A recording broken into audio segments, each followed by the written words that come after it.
You know, I've had a lot of people asking about Steve's washboard guitar, and I'll show you a quick video of what his looks like. His looks like a hot mess, but that's just what he does. He tries to make everything look super homemade, out of a barn, and he uses all sorts of wood he finds and all sorts of contraptions, license tags and things like that. But I try to keep mine a little more civil and usable, more friendly. And I noticed on his, he actually puts his wood up on the edge of this, the actual washboard itself, right along here. The thing about that is it's very unstable because you see this is curved.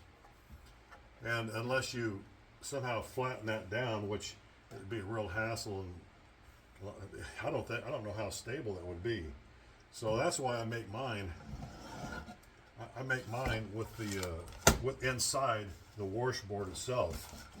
So right in here, so I actually take the wood and mount it inside.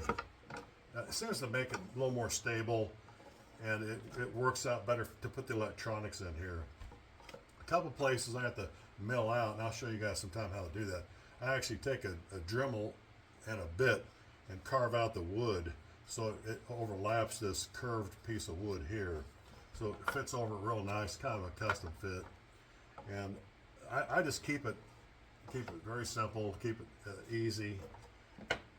I don't want it to look like crap. And when I sell these, because I have people asking to make up stuff all the time. Again, I'm not a professional. I just do this as a hobby.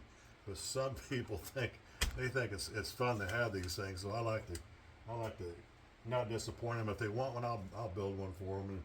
And when I sell it to them, I want to make sure it's going to work. It's going to be sturdy and stable. Not something that's hodgepodge together with just miscellaneous pieces of wood, scab on there. It just, to me, it's not right. So that's why I try and even out everything.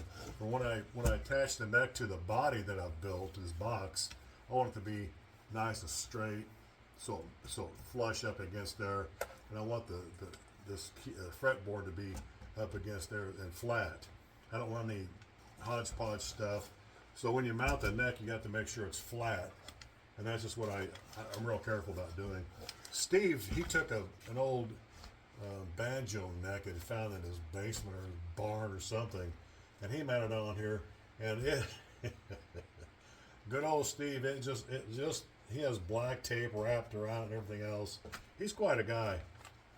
But I like to keep mine well designed and functional, and I want to make sure it's going to stay together, so if you drop it, there's no risk of this thing falling apart. And you know, I put the backs on these things with enough screws to secure them on the back here. I put like 6 or 8 screws on these things. You can take them off very easily. I just use stainless steel screws, but I want to make sure it's going to be held up. I actually put more bracing on some of these than probably necessary. I glue the heck out of them too. I glue all these joints as well as pin nail them. This one here does not have a stained body. The people didn't want the stain on this. They wanted it pretty much natural. So I don't touch anything on the washboard itself. I leave the face as original as I can. So this one here, my son used to play with me, and then he used to play the washboard just like this, and then he moved, he got married and had kids, and this was hanging, just the washboard was hanging in my house, and the sides was coming off. So I went out in my garage out there to glue it back together, and I kept looking at it. I was like, man, I don't know. I think I... And then I remembered I had this old banjo neck up here.